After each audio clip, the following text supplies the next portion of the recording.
Welcome to the Fishbowl Fighting Podcast. I'm your host, Larry Fisher, and I'm joined today by one of my favorite fighters of all time, former Canadian mixed martial arts champion, Greg Wildstyle Welsh. And Greg, I knew you as the Wild Man back in the day before you evolved into Wild Style. Is that still the nickname, or have you settled down these days? Should be no style these days, bud. It should be diabetes style. I'm so lazy these days, Larry. It's crazy, man. That's what happens when you retire though, bud. That's it. I was going to say, it's good to see you back in the cage there on the screen. It's been a while, Hell but yeah. how's retirement treating you? Ooh, it's all right. To be 1,000,000% honest, is probably, how can I say it, man? When you're a fighter and you have like all these big dreams and all that shit, and then you end up 45 still working at your shitty job, it didn't pan out. So it's like it is what it is. You know what I mean? But it would have been better. Could have been better, you know? But man, you had some awesome fights and some real good Oh yeah. memories. You did a lot better in the sport than most people who take it up. I I mean, you appreciate were that. at the top of the Canadian game for a number of years, and now I understand you're kind of giving back to the sport too. You're trying to still be active a little bit, show the next generation at least some boxing, and maybe take up a bit of coaching.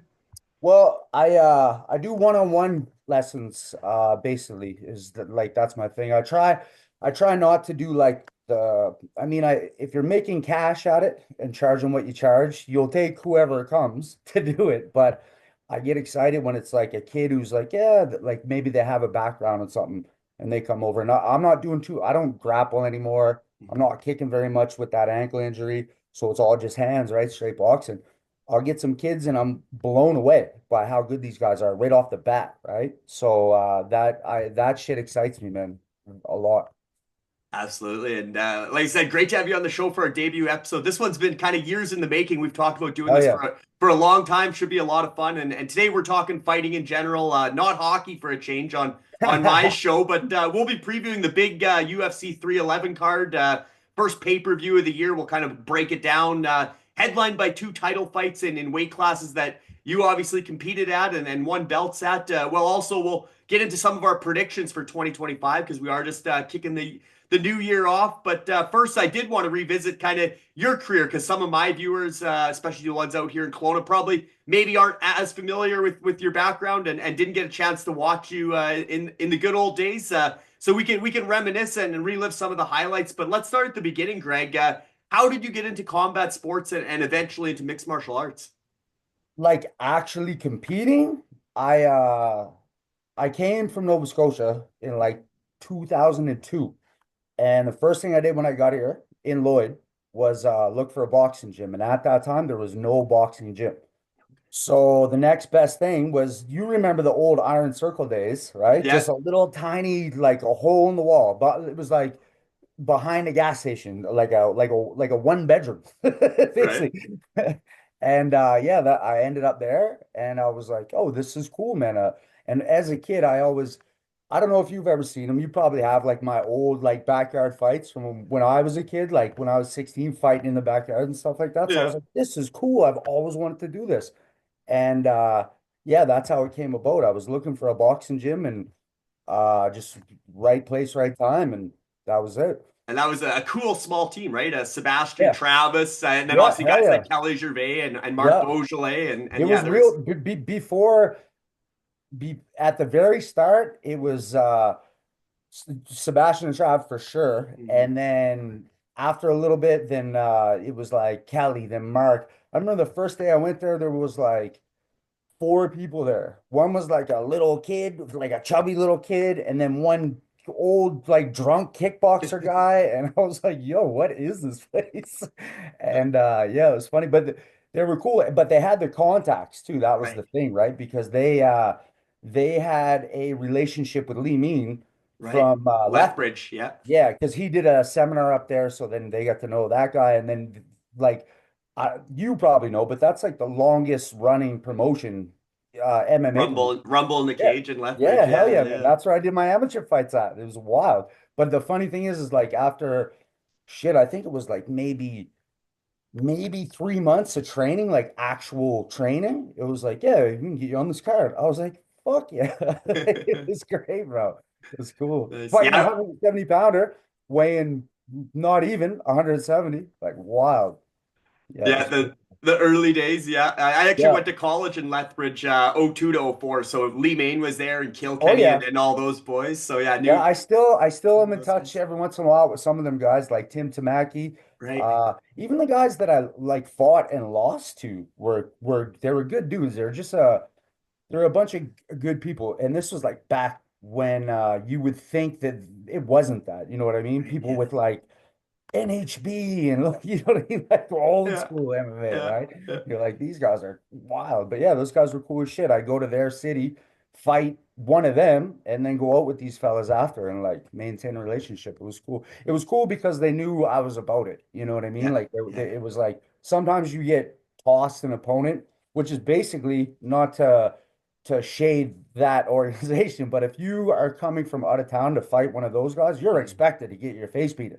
That's what they want. That's what keeps the crowd happy, right? Yeah. We did it too a little bit up here. Right. So I get it. But yeah, once they see you're about it, they're like, oh, this guy's about it. And I think that's kind of the crossover in combat sports and even into hockey. You know, all the guys that are enforcers in hockey, they're the best buddies after their Oh careers are yeah, over, hell and, yeah. and they're Yeah. hanging out off the ice too. So that Talking shit to each other in the penalty box. just the You get some respect cardio. factor, right? It takes Yeah, balls to get in there. So I think they automatically respect you, and then you get that camaraderie even after it you is true you too. fought, And win or lose. Yeah. the first guy that beat me up in my very first amateur fight, this take me way back, man. I fought this dude. He was a monster too. I think he just won an amateur title or something. And this is my very first fight.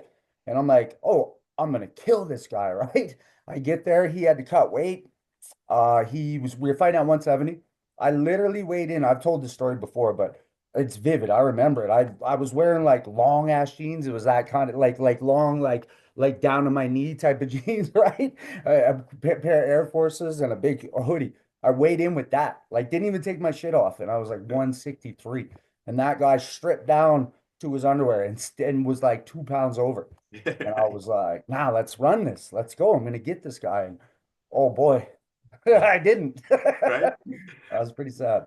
Yeah, there's weight classes for a reason, and obviously you had more Hell yeah, success at the lighter weight classes once I you did. got more professional and into the cutting side. But maybe just you like I said, came west to Alberta for I'm assuming for work, but obviously that's where Yeah. you grew into becoming an MMA champion and through the Iron Circle. And I know obviously there in Lloydminster with Travis and some of the connections, like I said, even guys like Lurch and the Cooler, you guys got Oh EFC yeah. or Evolution Fighting Championship going, and that was That's when it was was that your rocking. was that your first belt? Was EFC, or were you Yeah, champion in man. other promotions? Yep. No, I fought for a few other promotions, but I definitely had my most success. Not that there was any home cooking going on. It was actually the opposite, to be completely honest. My very first fight was against a guy who Chris Aid. You know who Chris Aid Right? is? Yeah, yeah. He literally had over 20 fights, and this was my first fight, pro fight. And in my head, I was like, I'm gonna beat this guy up. But that was I think it was a third round I got him in. And during that 5, 10, 11, during that 12 minutes, I was like, I don't know if I'm gonna win this fight, man. Like this guy's really good. But yeah, it was yeah, I still remember that one. Like winning your first end of fight for a belt for your Right. very first fight is wild, right? It's pretty crazy. And no one knew me in this town at that time either. So it wasn't like they're taking like a good old boy, a hometown boy, and like selling tickets with his name. It was like they did the show. I was I was good. So they're like, all right, this guy can do this. And then yeah, I got it done. I popped my arm in the process though, or I didn't, he did. Right. Yeah, it was Yeah, good stuff. I remember that night. That was a That fun, was, wild night. And then, like I said, I think from there on, you kind of were a fan favorite or a oh, household name in Lloyd because you put on such a entertaining performance and had that sort of wild style or unpredictable. I think I call it controlled chaos. But you knew what you were doing. But it was always fun and it was a very aggressive style. You weren't counterpunching, put it that way. yeah, I was it's funny to me now to like look back on my older fights, even like my first two pro fights, like to look at the style I was running and gunning with. It's insane that I made it out of there. Like wins alone, like it's crazy that I made it out, period. Like because I was just like seek and destroy. That's just how I fought, right? And I got good at submissions and I was a terrible wrestler. Any one of my coaches will tell you I was the worst wrestler on the squad. And I tried hard too. But the old wrestling in reverse, the old Chuck Liddell, like the old sprawl and brawl, that was what I was trying to bring. But in practice, you got to shoot takedowns. You're doing a wrestling practice, I'm not doing it. So I'm like trying to get good. And I had a quick shot. I get there, never could cut that corner. Oh yeah, it's I mean it's obviously hard to take up all the different disciplines and that's what now the kids coming up now that are getting into MMA as their first sport even before taking karate or any other martial Insane. art that's now especially here at Toshido and Kelowna we see a lot of the young Yep. samurais or whatever they call them like they're in elementary school and they got all the tools right from day one they're learning it all at once but wrestling was probably maybe the hardest thing to add to your game. For me personally, oh hell yeah, because I hated it. I didn't like it. I was like, oh, let me up. Some of the guys, well, Trav was a amazing wrestler, probably still to this day. One time that guy shot a single leg from Iron Circle was small, but he shot a single from like across the room. It was like he like I can't he like teleported like split across and grabbed me, and I was like, this is crazy, man, insane. But yeah, you got to figure everything out, or else like not that I was one dimensional, but I definitely relied on what I was good at, which was punching and kicking, right? That was my bread and butter. But if you can figure stuff out, and everybody that I fought once they can see what you're about, you know what I mean? Oh, we seen this fight, terrible ground game, limited submission game. Yeah, they're gonna take you down and try to do stuff. So obviously you have to be ready for that. But mine was just like try not to get taken down. If I get taken down, scramble because I was just born with that. I'm just like lanky and like scrambly.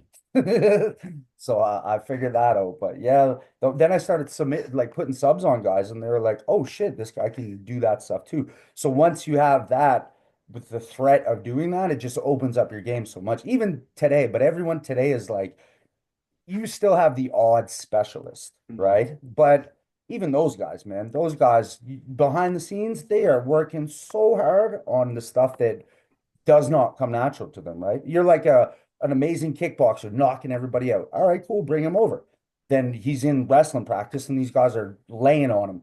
And he's like, this sucks, right? So he's got to figure that out, or else he's not gonna figure it out. Yeah, Right? and we'll talk about a guy like that in a bit. But Alex Pereira, obviously Hmm. a glory kickboxing champion, but he's in the gym every day with Glover Teixeira, who's a Oh, hell yeah. BJJ heavy wrestler guy. Yeah. So and there is talk of him maybe moving up, taking on John Jones, who's very wrestling heavy. I'm sure Yeah. John would Well, try and he would be on that night. yeah, If exactly, he's yeah. smart, that's what he'd do that night. Yeah. And like you said, I guess as your videos got out there and as your reputation got out there, it does take a special breed of person to sign up for a cage fight. And like I said, most don't get to experience the success you had, and you kind of went through winning your first title and what that moment was like. But when you look back at the career, Greg, what were some of the proudest achievements in MMA? And maybe just go over some of the highlights as far as Oh shit, how many man. belts did you win and how many times did you defend them? I know you winning it's hard enough, but defending it when people know your skill Yeah. set is tough too. I usually don't get to talk about this unless it's real late and everybody's drunk. No, yeah, man, I remember I pretty much remember almost every fight vividly, or at least in my mind how I saw it, you know what I mean? But the funny thing with this is like there's proof of what happened. So it's like I can tell somebody something, they can watch it and be like, bro. So you got to keep to the script, you know what I mean? But no, I like that one with Chris Aid, the very first one. I Mhm. don't think I used to get real nervous for my amateur fights, right? Because it's different. I was in a lot of fights before I got into that. No, most people in like 2006 don't just be like, I'm gonna be a cage fighter. It was like I grew up, we did what we did. So I Yeah. was like, I'm pretty good at this, man. Like I'm actually pretty decent at this. And then yeah, you get to that point. I thought I'd just walk in there and like have that energy. Because if it's not fight night and I'm talking about it, I'm like, oh, even today, bro, I'm Yeah, like, yeah. I'd hurt those guys, but I'm no, not a chance. But like looking back vividly, feeling that way, and then it getting to like the night where I'm like in like first amateur fight, you're like, you don't know how you're backstage and sometimes they fuck your music up. Like it's crazy. You gotta come out to some weird shit. You know what I mean? It's just wild. But yeah, I remember coming out to fight Chris, and man, I was so nervous. Like I forget how far of a walk it actually was to get to the cage from backstage, but I made it there and like I levitated there, man. I was like Ultimate Warrior coming out, just running there, just get this shit off and get it going because I felt so nervous up until the point of contact. Then after we're fighting, then it's just we do this in the gym every day, right? So that's normal. But yeah, I remember that fight, and there was some tough points in that fight. You've seen that one, man. That guy had me in like 9 arm bars, 3 triangles, literally popped my arm out of joint, choked his ass out. Yeah, Yeah, that one sticks with me. And then the rematch when I defended that belt against him, that one sticks out too because that's the head kick, or that was yeah, that was yeah. the head kick heard around. That was before the Anderson one or like Right. any other head kick. I was Because it was a more, front kick, right? Front kick yeah. was So his. Yeah. those guys did more of a teep kick. Right. Mine was more like if you're, I've said this before, punting a football. Right. You know Yeah. what I mean? Like I seen it. I was throwing whatever. He put his head down. And he had his guard, and I just like literally, if you were gonna drop kick a football, and I caught him right on the chin. If you haven't seen it, I'll send you. I got one in slow mo. It's hilarious, bro. Yeah. Lights, oh, like just boom, boom, boom, like that shit. It Face was wild. planted, right? He was his And face yeah, down. oh Yeah. yeah, he did. Yeah. And then I did a backflip right beside him because I'm very disrespectful. Well, that guy talked a lot of shit about me too Right. after the first fight. Mhm. So I don't know what world and he's had way more fights, and he had the quickest knockout on Bulldog Fight. Remember that old shit? Yeah, yeah, I remember He that. still Yeah. to this day, obviously, because nobody else they're gone. Yeah. He knocked out some real ripped black dude, like short black guy that was just huge, man. When I seen the clip of it, when I was watching to like research who I was fighting, I was like, oh, I'm done for. It's like this guy's gonna kill me. Yeah. So but yeah, I yeah, man, I just seen it. Or he talked all that shit after I beat him, which was Mhm. insane to me. He was like, yeah, they should have stopped the fight. I was like, well, when? When would they would have stopped it? Like when Right. I was in an armbar not tapping? Like Not that's not tapping. how it Yeah. works. But so I was willing to take the abuse to win the fight, and then I did. So then he was writing online and stuff, and not that like I'm a YouTube personality at all. I have like zero views on you. Well, views, yes, followers, no. But Right. I remember somebody commented that oh yeah, he'll beat your ass if you fight. And I was like, what? And then he started chirping, which you know how it used to be a very, very small community, like the MMA community in Alberta. So Yeah. if he's at a gym talking shit about me, yeah, I'm gonna hear that right away. So then I was like, oh, this one's personal. And yeah, then there was no questions left on that one. But I was worried. That's all. I've knocked a few people out, like in and out of the cage, and that's the only one I was ever worried about. Yeah, that was quite I was the like, exclamation point oh, on he that doesn't make it rivalry. up. Yeah. He, Yeah. I was like deep breathing, like I was worried about that one, man. But he got up, so it was good. And then a couple other guys I know knocked him out after that, which was just like it almost takes away from it for me. So I was like, oh, that guy's real. And then everyone's just knocking him out. But I started that trend. I was gonna say sometimes once you hit that button the It's first time true. that it starts going more like obviously look at Liddell even at the end of his career he was It's getting true, knocked man. out after you get I hammered a couple I times. always looked at it like almost like a power bar. Mhm. You have like not for the fight itself, but for longevity. It's Mhm. like you have this many because I've done it. I've been in some good ones where it took a lot out of me, man. Like the best example for me watching would be like Rory and Robbie. Yeah. You know what I mean? Neither one of those guys would ever be the same from that because it was the most insane fight ever. I've never seen a more violent fight, and I've seen some wild ones. And but it's true. Like if you go through that, okay, cool. Even if you win or lose, both those guys, that was an amazing fight for starters. Like bravo to both those guys. But say you win that fight and you started here, your power level's here afterwards, bro, it can't be there. It can't. You got to take a piece out of you. It just has to. And that's just the way it goes, right? And I mean, I covered Rory's career at that time, and all the way through, he came up through Toshido here in Kelowna. And Yeah, I think you're right. I great think camp. maybe he was never the same fighter again after that. As far as he had kind of that aggressive forward style too, and he became a lot more technical and a lot more. Yep. Maybe when he went to Montreal and trained at TriStar with George and the guys too. Well, he changed too a lot mentally after that. Like Yeah, I followed a lot of his stuff. That's his story, not mine. But right. yeah, he changed a bit, you For know? sure, for sure. And what about? I know you mentioned so you knew before you got to Alberta that you had a knack for fighting. You had the backyard Yeah, fights. yeah, hell Lower yeah. Sackville, Nova Scotia. Was that That's sort of right. was that Lower Sackville? Was that the Stockton of Nova Oh, Scotia, or bro, it what was. was it like growing up there? I'll tell you now, I went, when's the last time? I had to go home for a funeral 2 years ago in the summertime, and I don't even think I went through my old spot in Sackville, but just everything has changed. It's just violent. Everything's so violent, but that's the world we live in today, right? But when I was a kid, there was a lot of high schools, big high schools, right? So out here in Lloyd, I think there's like two high schools, and I don't even know the amount of kids. But if you look at the greater metropolis where I grew up at, and you playing hockey, you would know this, right? They all hate each other through one thing or another. And I was always I was always in the right spot or the wrong spot, depending on how you look at it, to find that out real quick.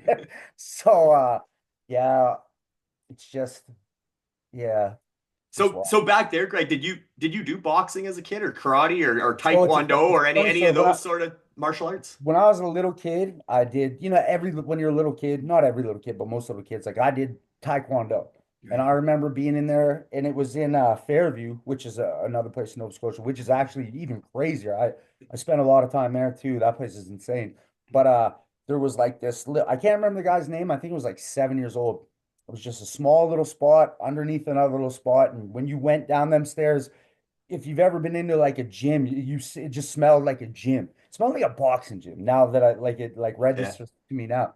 But the guy was real good, and I've always been a kung fu movie fan, karate movies. Van Damme was my guy. I'm 45 now, right? So I grew up when, like, you know what I mean? That was like, oh Yeah, yeah. Jean-Claude. Yeah, yeah. So yeah, I went in there thinking this and that, and I was like, I was almost scared of the contact. And it's Taekwondo. It's not like you're not boxing, you're not lacing a guy. So I was like, man, maybe I'm not built for this. You know what I mean? When I was like a 7-year-old kid, and then I was, and then after that I just started getting in fights and stuff. I tried to go to the boxing gym, trained a little bit, had my very first amateur fight lined up. I think I was 18 years old, and we ended up going to the bar that night. And in Nova Scotia, it's 19 is the thing. Right. So we snuck into this place. It was called the Roadhouse. And it was no, it was Key Largo's, sorry, it was Key Mm. Largo's. And it was just a free-for-all, but that place was wild. We were in there, and I got into a fight. Some guy was just being not very nice to me. I didn't like it I had my hat on sideways because that's how I wore my shit. And he kept coming up, dancing his way up, like changing my hat. I was like, bro, stop touching my hat. And he did it again, and I was drunk, being a piece of shit too. And I clocked him, and yeah, I ended up breaking my hand. So I never got to compete. And then years passed, and I ended up out here, and all I wanted to do was box, right? Even back in the day before MMA, I was head kicking. Like I was always good at it. Yeah. But yeah, I just wanted to box, and they just didn't have it. So it just all worked out, man. It was cool. And I know you're still a big fan of the sweet science, the boxing side. I know you're into the bare knuckle or BKFC. They've had a Oh, couple buddy, events in Edmonton at River Cree. You've been my able to jam. get close to the cage again, but not quite in it. I've Do you been miss it when you're that close to it? Oh man, it's crazy because back in the day when I went to like when I was still competing, and I was like kind of like a big name, like I at one point I was like, oh, that guy's going, like he's going to the show. So I would go to some of these places, and it like all the other fighters, yo, hey, what's up? Now I go in, and they're just it's nothing. But I still know like some of the dudes there, right? Like Parvez is running a all those Wolf Host guys, man. Yeah. Yeah, every one of them, they run a crazy, crazy program, man. Those guys are doing well. But yeah, that I wish that stuff was around when I was built for that, man. Yeah. But everybody would say that if they don't have to go do it. It's like I can't, bro. I'm retired. I'm old. Yeah, Right. okay, built for that. But I think I was, man. Yeah, it's little painful seeing Mike Perry and with that Jake Paul fight. But I mean, he was a guy that when he's rolling in BKFC, those were some fun fights to watch too. Hell yeah, man. Yeah. Kind of similar styles, or maybe you were even, I'd say probably technical, maybe a little better than him, but he had sort of that bullheaded. I'm here Perry never moved his head once. Right, he was made for it. He just goes like this, takes a shot, throws some shots. But man, he could take a shot. And who was it? Vicente Luque, when he broke his nose in that fight, and that picture, like that's the so you want to be a fighter pick. Like, because even me, I'm like, oh no, thank you. Not a chance, bro. I'll pass all day on that. Yeah. Great. And like you said, Greg, looking back, at one point you definitely would have been on the UFC's radar in your prime.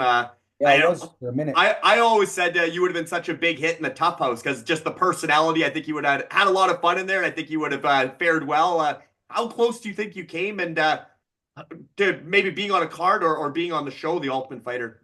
I know it's painful to me because I know exactly how close I came. So at the time when I was doing well, I had the same manager as Mitch Clark. Tiago Alves is the same manager as us. And basically what I had to do was the last fight that I actually had, I went out on a loss. It's heartbreaking, but I had to win that fight. And then after that fight, I was double booked. Not even, I think it was a month and a half away to go fight on the Score fighting series. Remember the Score? Right, Score used yeah. to put on some bomb cards. Yeah. And fuck, what was Buddy's name? Oh, it eludes me right now, but he was terrifying. And he fought like I did. Will Romero. Oh, right. Yeah. Yeah, remember I Will? remember that name. Yeah. Will was a killer, bro. So and everyone was like, that would be a good fight. And I was just coming off my Matt Veal fight, which was like fight of the year candidate. That was a wild fight. And Matt Veal is a soldier. Like that guy can fight too. Matt Veal ended up fighting Romero. Will. Oh, Yeah, okay. he lost. I was cheering for him hard, but he ended up losing that one. But yeah, I lost the fight that I needed to win, and I lost it quick and embarrassing too, bro. That guy caught me in a heel hook. The craziest shit is like I knew exactly what he's about. You know what I mean? The ankle zombie. Say no more. Yeah. Caught me in a heel hook, bro. What do you think I trained for months prior to that? Like not getting caught in heel hooks. Yeah. Roll, nowhere to roll. Fucking everything's like I can feel it. And I'm like, fuck, tap, walking all funny and shit, real sad. So then I didn't even get to go to fight Romero on that Score fighting series. And then that was it, man. But I needed, if I won the one that I lost against Bagshaw, and then I beat Romero, which is a pretty fucking tough ask, you know what I mean? Yeah. But I was like, oh, I'm definitely going to do this. And I didn't overlook Buddy at all. I was like, this is a tough test. They're all their own tests, you know what I mean? Unless you're crazy and you're like, I'm going to breeze through this guy. You're not breezing through anybody when you're fighting the best of the best, right? You're going to get hurt. There's going to be trouble. But I was like, yeah, I can win this fight and worry about the injuries after. And then I didn't win the fight, and then that one got squashed, and then that was it. And then the ankle, right? That's what's given you grief since, or was that from that fight, or you heard it later? Believe it or not, that's my good ankle now. Okay. that one's my good ankle. I'm not at liberty to say how it happened, but I was showing off, and I literally shattered my heel. And those things are tough, bro. Like they're like the hardest bone in your body. They had to rebuild mine.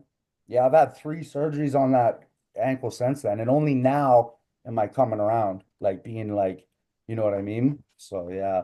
But I think when that happened, I still could have been made a comeback after the Bagshaw fight if I just took it like a man and not been all sad about it and like just I don't know. I've always been a wild card though. You know what I mean? Like whatever I'm doing, I'm like it's all in and just crazy.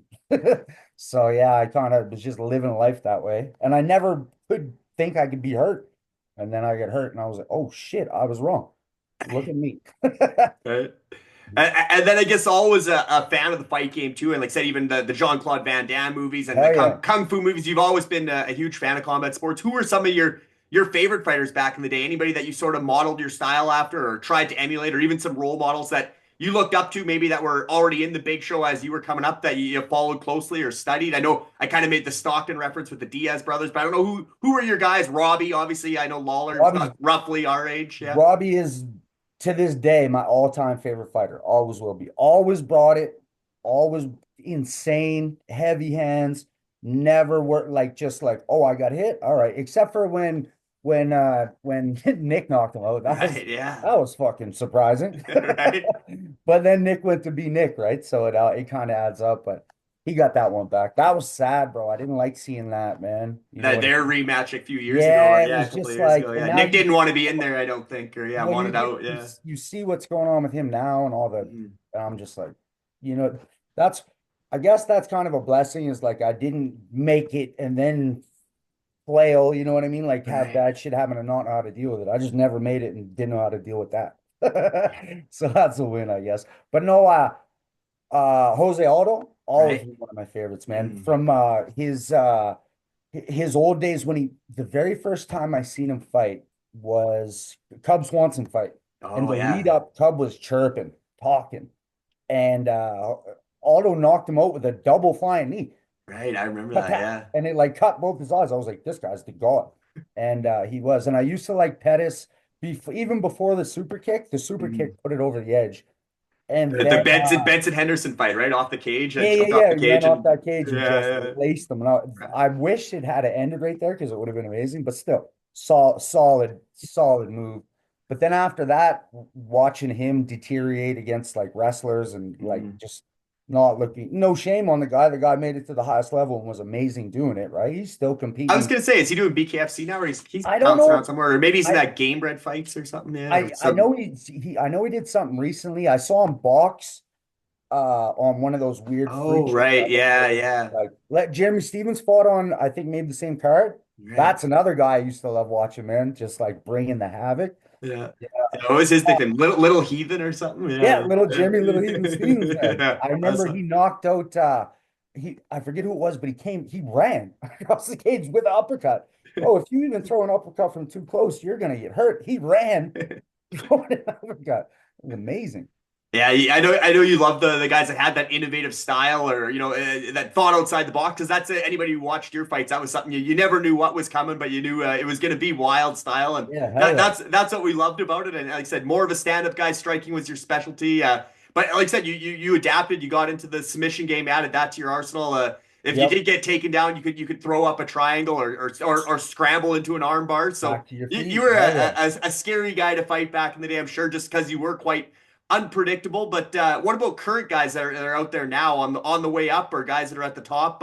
Who do you really like Uh, watching or cheering I on? bro, I've been watching lots, man, and it's crazy because there's so many cards these days and Mhm. so many amazing fighters that's the thing. I can't even hit you with the names, but I know you will know these guys. On that Sphere card, there was the Mexican dude. Well, they're all Mexican. It was Oh, that, but uh, they fought Ribavex or something. What's his name? You know not him? is it Yari Rodriguez? No, not No, no, Yari. no, no. It wasn't Rodriguez. It was Oh, some I young up and comer. right, yeah, They had fight of the night, yeah. and that was the first time that I had noticed that guy, and that was the craziest fight I ever seen. And I think he's had another banger since. Yeah, Oh but yeah, yeah, I yeah, deep dove back into his other stuff. They're all bangers. yeah, yeah. I He's one to should, since watch. I really like him, I should maybe take the time to look his name up. Even if I did, I wouldn't be able to say it. It's like I think it's like Rebavix or something Yeah, like that. yeah. I But think you yeah, got man, it. Yeah, I know who you're talking about. Yeah. that guy's a wild card. That guy's good for sure. Who else am I really loving these days? Uh, I know one guy who's coming off a win lately that I think you're a big fan of, Peter Yan. You still like him too, or I I know like the I kind of like the Peter. Aljo thing, but I like Peter Yan's fighting style. Like Mhm. he's an aggressive, very aggressive, like Thai type of striker. Right, And I enjoy that type of striking. But I don't know, man. Something about that guy, and I think he's still got it in him. He can Mhm. still win. You Go know what for I a mean? run, He can yeah. still be back on top. But yeah, I wouldn't put him up there as one of my favorites. I still root for all the old boys too, though, eh? Like Right. it's like just something in me because now I'm 100 years old and I'm just like, oh, come on, do it for us. You can do it. You can do it. And there are some guys that are in their yeah late 30s, early 40s that are still winning more. I mean, even a guy like Jim Miller. I know he's more of a Oh, wrestler and bro. sub guy, but I mean he's one of the OGs for sure. Jim is a savage, man. That guy can, and he is what you said, but he's also like one of the cleanest hooks I've ever seen. He'll just, bop, just, just clip that jaw. Yeah, he's Yeah. amazing, man. Yeah, and even guys like Diego Sanchez. I mean, I know he's kind of sort of had up and down and had some fall off. Clay Guida. Some of those guys were around when you were I going, can and they're I can tell roughly. you a funny story. It's a third party story. It's about Clay Guida. It's when we were having fights here, we'd always have special guests or whatever. Like Kenny Florian was here, Yeah, I Clay remember Guida was that. Yeah. here. Yeah, we always had somebody roll through. Well, a buddy of mine, they were at a party. This was like after party after the thing. I don't know if I fought that night or if I was just there. I can't remember, but I was not at the same party as him. He talks to me the next day. They were eating mushrooms. He says he looks out in this guy's kitchen. Clay Guida is out there cooking pancakes at 6 a.m. in the morning. He's like, yo, is this for real? Is this real life right now? And it was for real. That's pretty Oh, funny. yeah, that's That guy's the best. Guida's the best. yeah, he's a pretty crazy character too. And what about now if we get into the present and what we're looking forward to this weekend? Oh Obviously, yeah. and we got the title fights at UFC 311. It's going to be a pretty wicked card. Even though the title fights do feature dominant wrestlers, some They do. jiu-jitsu in there, but we're looking at potentially a couple wrestling matches more so than kickboxing. Although sometimes you get two real good wrestlers and it ends up staying on the feet as far as the co-main and main, but.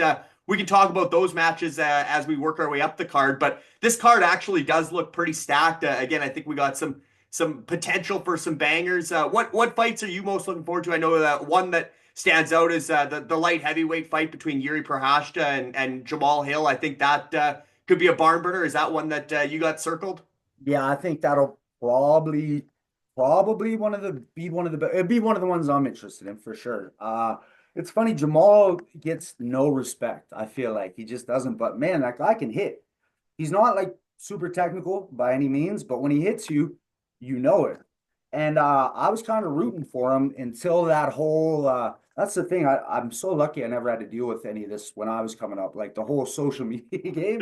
Right. Like it's like he goes into a gym to pick a fight with somebody, buddy throws him the gloves and he With Alex, right? Yeah, yeah, and then he was yeah. like, I don't know. It's like, bro, if you came in there talking all that shit, like It's on site, yeah. this is it. Yeah, but I get it. They're getting paid big bucks, and I get that. Save it for But the cage, but yeah. yeah, well then don't go in there if that's what could possibly happen. Because I would feel I couldn't do it if I went in there and I was.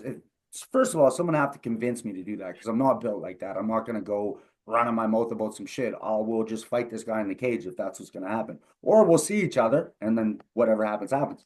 But I'm not gonna go search him out, talk all kinds of shit, and then buddy be like, not even speak English and be like, uno momento, and like throw you some gloves and then be like, what's up? And you be like, nah, man, like that to me, that's insane. And like I said, Jamal, even looking at the guy, I mean, obviously we know not every MMA body's the same, but he's not a real chiseled, ripped guy. But like I said, he's got that sort of, I don't know if it's lanky power or what you call that, but he's definitely put some guys to sleep when he doesn't look like he's going to be necessarily a power puncher. I think he has like sorry man, I'm just scrambling around where I'm sitting at right now. No, you're good. I think he definitely got the power, but it's weird shit. He must just have natural power. Because not to be a dick or anything, not like I'm the fucking who decides who's the best at doing what, because I'm not, clearly. But when he throws punches and hurt people, I'm like, that guy must hit hard because normally if you throw like a clean turn it over and catch him, I'm like, oh yeah, that makes sense. But if you just go like pop and some guy falls down, that's like different power, man. That's like just you're just given that power. Like you can't make it. You know what I mean? Like you Yeah. don't make that in the gym. You just got it or you don't got it. And Yuri, he's maybe a little bit more of a technical striker, but also got the wild. He's got the Yeah, if you want wild. to He's call got it that. yeah. He's maybe a little more refined in his striking ability, but at Yeah. the same time unpredictable. He's one of those guys that's throwing spinning stuff and coming at weird angles. Buddy, How do he's you see shooting at that fight? trees. Yeah. That's insane to me. He's doing karate on trees, and I'm like, that's that's a psych right there. Like I'd be like, nah, I don't know about this guy. He's fighting a tree. Who But do you got? Who do you got in that fight? Who are you taking? I fuck, it's a wild one because for me, I think like sometimes a layoff does somebody well, right? And it seems to me like what's old two thumbs up there? What's That tattoo is insane.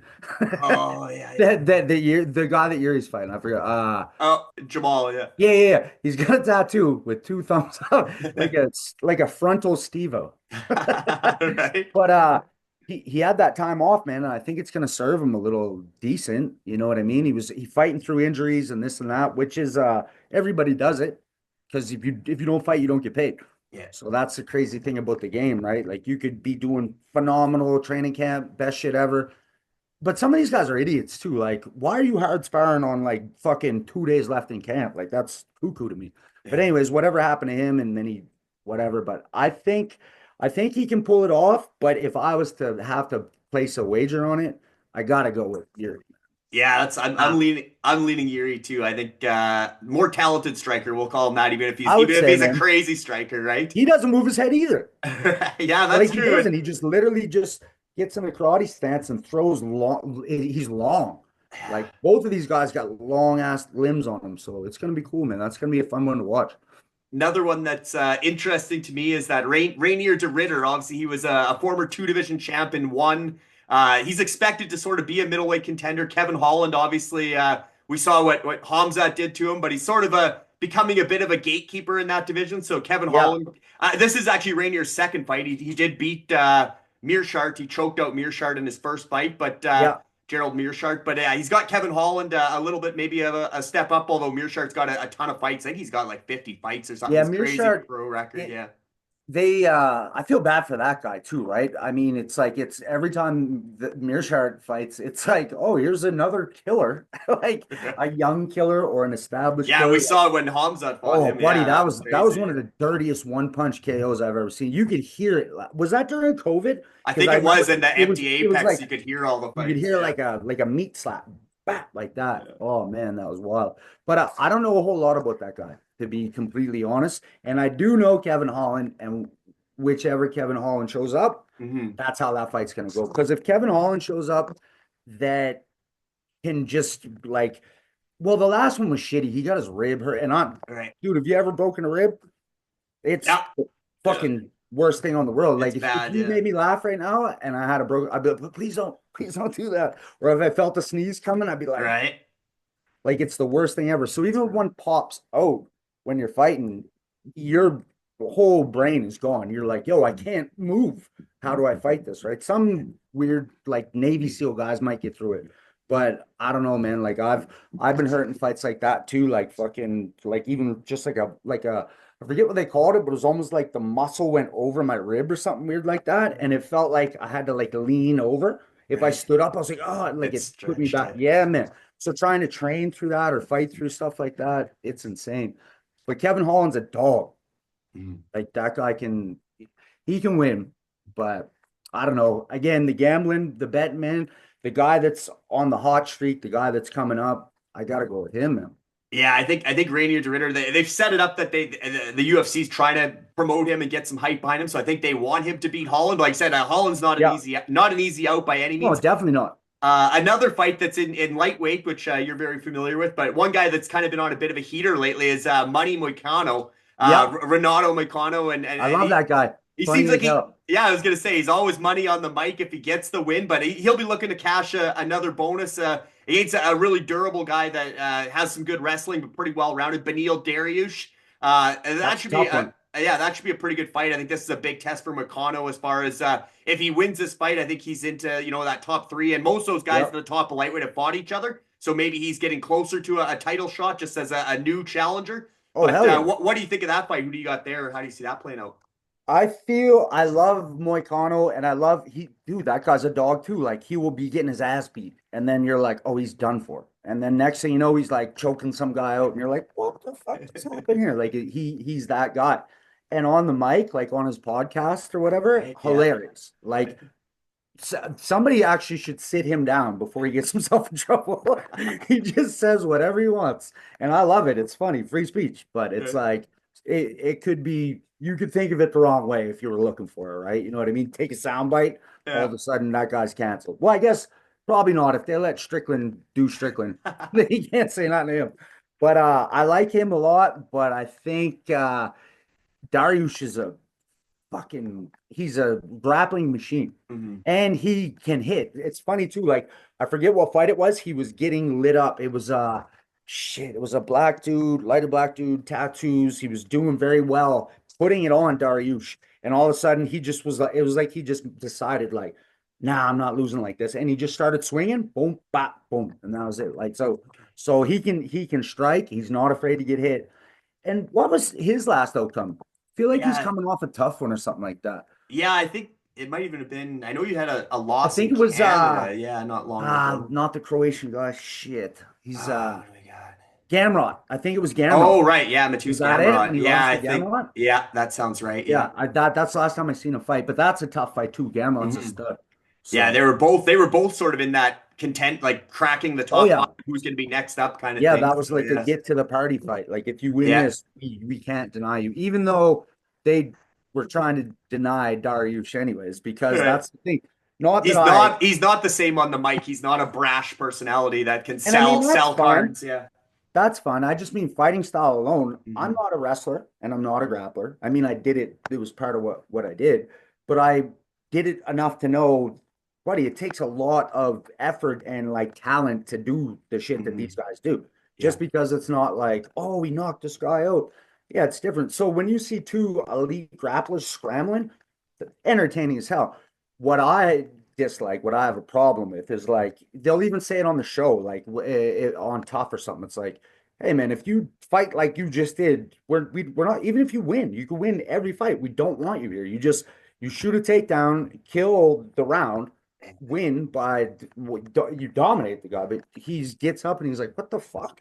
Like No that's damage. The old lay no and pray. The damage. lay and pray. Yeah. Yes, man, they're bringing like that. That drives me nuts. But that's not Benil. Benil Mhm. tries to finish fights. He's not the most exciting, but he's pretty exciting, man. Mhm. And that one that I wish I could remember that guy's name.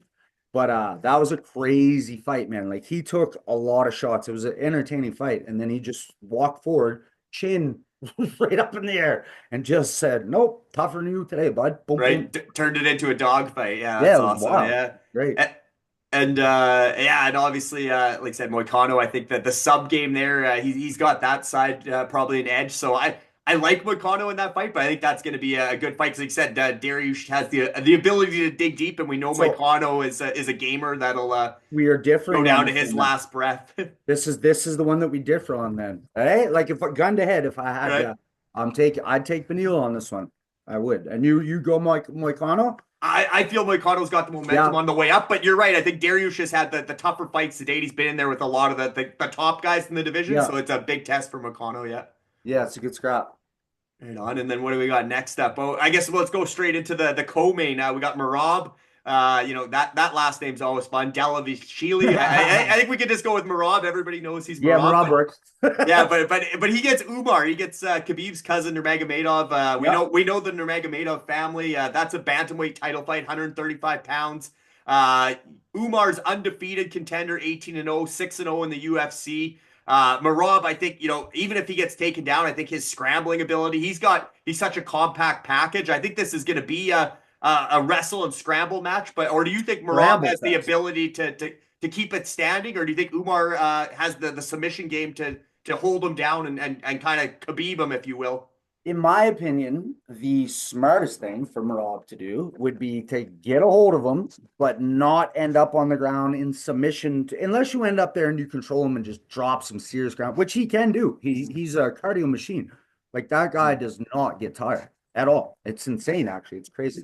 Which is like I remember when I was training, the best thing you can do is have a gas tank that you're comfortable with. Right. Like what the boys used to do to me is like we would train 5 minute rounds if I had a title fight, right? Mhm. 30-second break in between, run your rounds, fresh guy every minute. So it's like just your basic hell drill. Yeah. But then I lose track of rounds. I'm counting on these fellas because I trust these guys to tell me what round it is. Yep, round 4. I'm like, what we are definitely in round 6. Like, just running, and then they'd run you until they'd try to make you break, like old school, like Navy SEAL tactics. You know what I mean? Like try to break you. And when I was good, man, I couldn't get broken. And then going into a fight, they're like, "Yo, you just did 9 5-minute rounds with a fresh guy every minute." And I'm like, oh, this is going to be light work. Whoever I go to fight is going to, and I feel like Rob's the same way. Like you could keep throwing guys in and rounds and rounds and rounds. He don't care. He doesn't care. But then you get under Magomedov. So it's like, okay, but you would think if you think of just like Khabib, you think of like Khabib can throw a good punch. Khabib Mhm. actually landed some good punches and some good fights and some good times.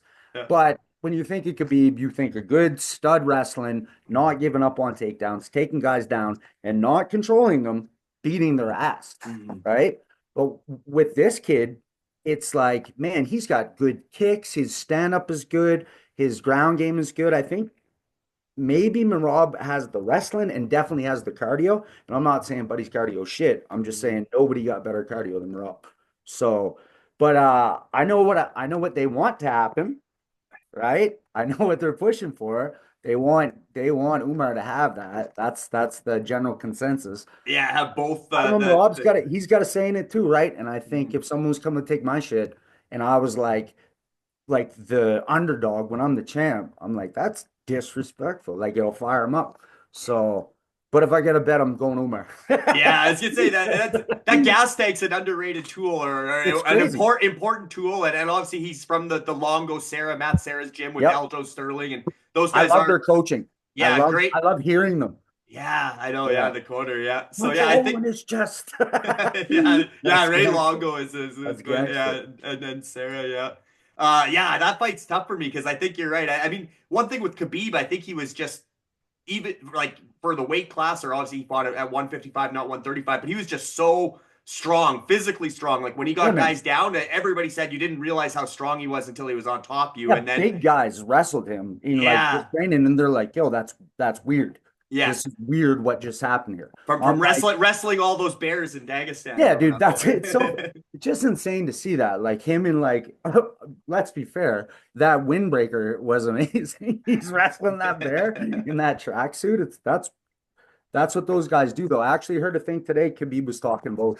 I'm always like going through like my algorithm is like, oh, what's happening right now at this second in MMA? Like that's just how it is. So it was him talking about some guy who is from Mexico that requested to train with them, and he's like, we don't take people in to train. He's like, we have enough training partners. I look around, champion, champion, champion. He's like, we don't need those guys, but they must have saw something. He didn't say the name. He was like, yeah, so but he goes, one word about how to be a champion. Everyone thinks it's discipline. And then he said, yeah, that's a big part. But he said it's actually sacrifice. He's like, sometimes discipline's not enough. So then he talked to this guy, and buddy was like, yeah, I'm gonna beat my family. And he's like, all right, I got no problem with families. Like, go do your thing. But that's like the sacrifice, which is true, man. Like when I was fighting, it was shitty. Plus, you had to yeah, I had to work. You know what I mean? Like even a lot of these guys, it sucks. Some of these dudes that are just getting in, like making their way, some of them guys are still working day jobs and shit, right? Same as back when I started, I went fishing for sponsors. As soon as I had my first pro fight lined up, went fishing for sponsors. I think I got like one $500 sponsor, and I was like, yo, this is tight. And then after I did that fight, then everyone was like, oh shit, yeah. So it was real easy to go and grab like 2 grand worth of sponsors after that, and then Yeah, so on and so forth. But like, yeah, those guys like live and die on getting paid for because if you don't fight, you don't get paid, bro. right. That's the Yeah. crazy thing. And it could be something so simple as your opponent, something happens, and you're like, Right. I'm ready to go. Mhm. Give me a new guy. No, we can't do that. We need this fight. We can't scrap this. But so it's like it's tough for these guys, man. Mhm. Yeah, for sure. I'm looking forward to that one too, though. I think, I do think Marab has it in him potentially, but like I said, I think smart money, and maybe it's I just that the allure of the Nurmagomedov name. But I think the UFC definitely, like I said, I think they would love to see another they're Nurmagomedov, leaning. see Umar Yeah, they're as, leaning. as the champ, and I think the stylistic matchup. Even Umar in his interviews leading up to it, he said, if we go to the ground, which we likely are, he feels he has the edge and the ability to control and submit. So hard not to go with Umar, but I think that's going to be a fun fight and a fast pace because I think, like I said, I think Marab can push that pace and maybe we'll see Umar in some deep waters, 5 round fight, and maybe if it gets those championship rounds, maybe Merab's cardio, that gas tank ends up being the difference to steal a couple rounds just on points if it goes I to find I find those guys like all those dudes from that neck of the woods, they all have the same fighting style and they have the same brain for it, right? Like you're yeah, not gonna break them. right. No way you're breaking any of those guys. Like those Mhm. guys are they see war before they get here, like real war. You know Yeah, what I mean? Like they're like, oh, there's fucking war down the street. We're over yeah. here wrestling bears and whatnot. You're not gonna break them. Mhm. And then they train so hard, man. Like Mhm. it's pretty crazy. Like if you're going up against anybody with a weird Russian name like that, especially the name like Right. Nurmagomedov, Yeah. like you, bro, it's not gonna rattle Murad because Mhm. he's a savage too, bro. Like that guy, he thinks he can win. Put it that Right. way. I think it's gonna be a fun fight. I think there's gonna be a whole. It's gonna look like one of them Looney Tunes, like just shit ripping stuff, big smoke rolls. Right. Hell yeah. I think you're right. There is something with that name, right? Nurmagomedov. It's kind of the almost becoming the modern day Gracie, where they feel like they're somewhat unbeatable, or just Yeah. they're built for this. Every generation or every family member, and another guy who doesn't have the same last name, but's in the main event. Who's defended the lightweight title several times already? Islam Makhachev. He was kind of Yep. the heir apparent to Khabib, and so far he's lived up to the billing. He He gets made me a believer. yeah, he He gets did. a second fight now. Second time he's matched up with Arman Sarukin, and Arman's obviously from that same sort of neck of the woods for the lightweight title. This is a rematch from 2019. Islam won a decision there. It was a fight of the night performance for both of them. Arman's won 9 of 10 since to earn another shot at Makhachev, but is Islam just the man right now at 155, or how do you think Arman's got a fighting chance here? Yes to the first part. Man, Islam is he's that guy. And it's so funny because I don't know why. I wasn't the biggest Khabib fan either. Not that I was a Conor fan, don't get that twisted.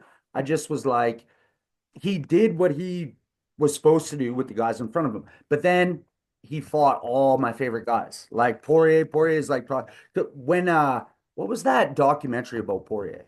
Fightville or whatever it Yeah, was that called. was awesome. Yeah, You shared that that with came me. out when Yeah, I was coming up. So it would right. like hit a nerve with me. I was looking at, oh yo, he's doing his shit here. Oh, we Yeah, gotta go laughing to a at different it. gym. And he's going to the big. I was like, yo, this is this some sort of can? Like, I was like, let's Yeah. go. I loved it. And he was my favorite since then. He still is one of my favorites, man. Um, and then he beat Gagey. Like Gaethje, I was yeah. just like, God damn, he's wrecking all these guys. And then I was like, you know what? He is that good, Yeah. right? You can critique him. Oh, he should have stayed, but he did what he did, decided when he was going, went out on top, and he doesn't do that whole fucking nonsense where you just somebody wins and you're like, Twitter, you know what I mean? Like, I am better. Everyone look at me. Like, he doesn't do none of that shit. He had a little rough one with that plane thing, though. Yeah, Did I you just see saw that? that yesterday. Yeah, Bro, yeah, yeah. that He's was the insane, emergency man. exit. They wanted him Yeah, they off were because like, can you imagine? I guarantee you one of those people are like, oh, fuck. Like, right. Somebody I had to would, know who he was. Yeah. I would have just been like, if I worked there in any capacity, I would have went out and seen that shit and been like, I'm sorry about that, sir. Like, please, let's get out of here while we Yeah, still can get out of here. You guys like having sore necks? yeah. Give him the keys. Let him fly the Yeah, plane let's after fly the that.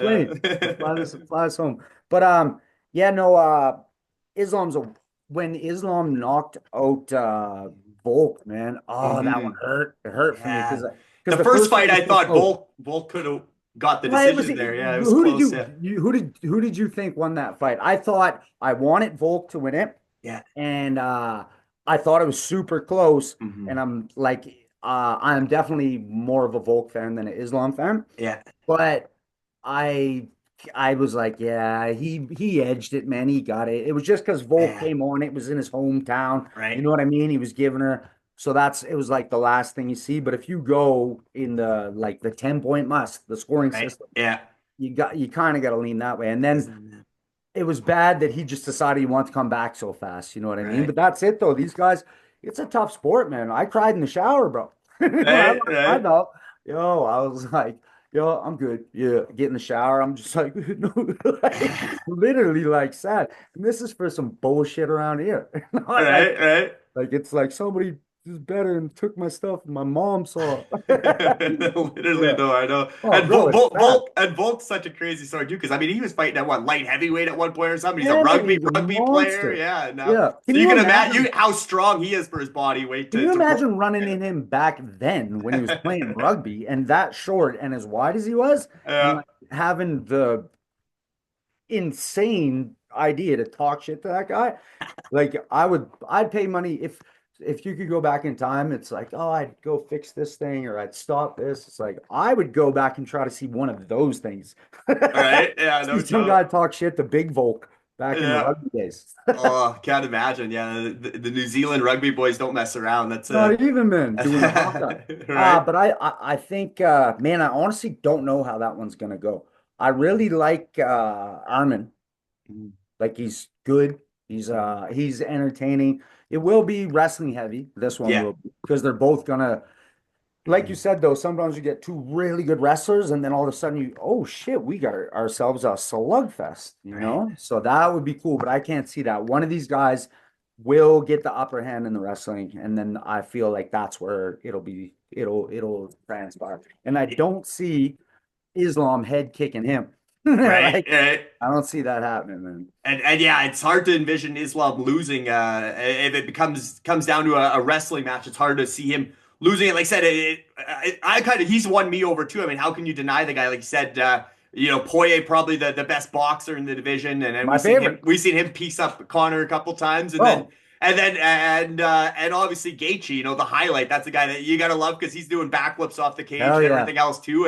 And Yeah. just the guy that can pull off a lot of he can win in a lot of different ways. I mean, obviously Gaethje was a wrestler and he kind of turned into a sprawl and brawl kind of guy too, right? Because Yeah. he wanted to be entertaining. He wanted to Well, impress Dana and the when he guys. first came in, like in his first fights before even like what was that shit? The World Series of Fighting before any of Yeah. that. Like he had a couple like smokers at some, you know what I mean? Some bullshit like we used to do at the cooler. Like that type of vibe. Like real dark in here. It's a com- commission.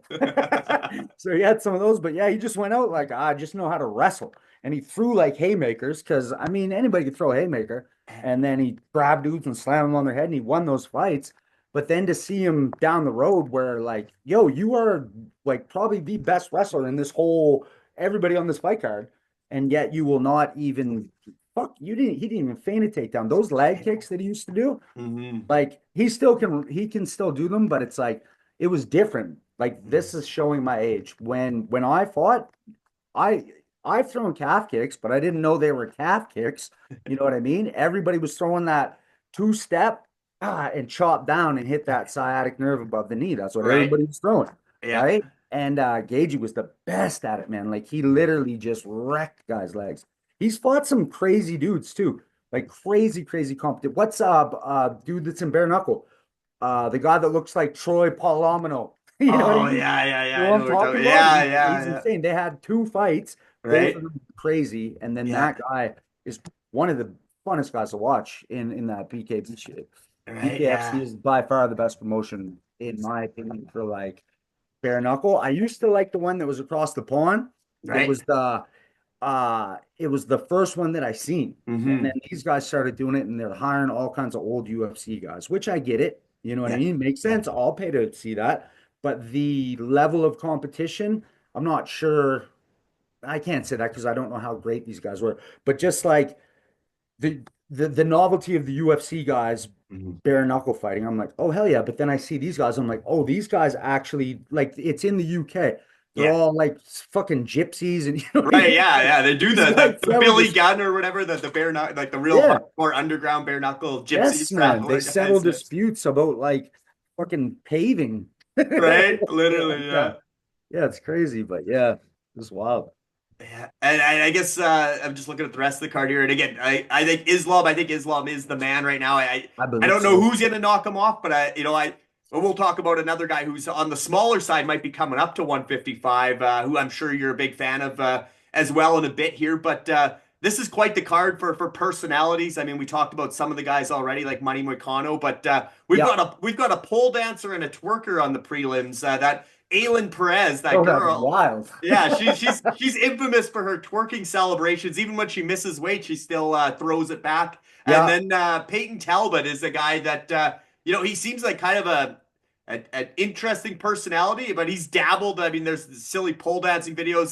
The girl that we I've love seen him. with Nina, right? Nina's always giving him the gears about that. But one of the more intriguing bantamweight prospects. All of a sudden, he's put together a few highlight reel first round stoppages. Kind of reminds me of Alex Carceres, aka Bruce Leroy, who Oh yeah, obviously came up through the house and was yeah, one of those backyard fighters with Jorge and Kimbo in Miami and turned into a guy who had a good run. I think he's still hanging around the UFC. yeah. He's still there. But yeah, this Talbot kid, exciting, unpredictable style. Like I said, dare we say wild style. But I like him.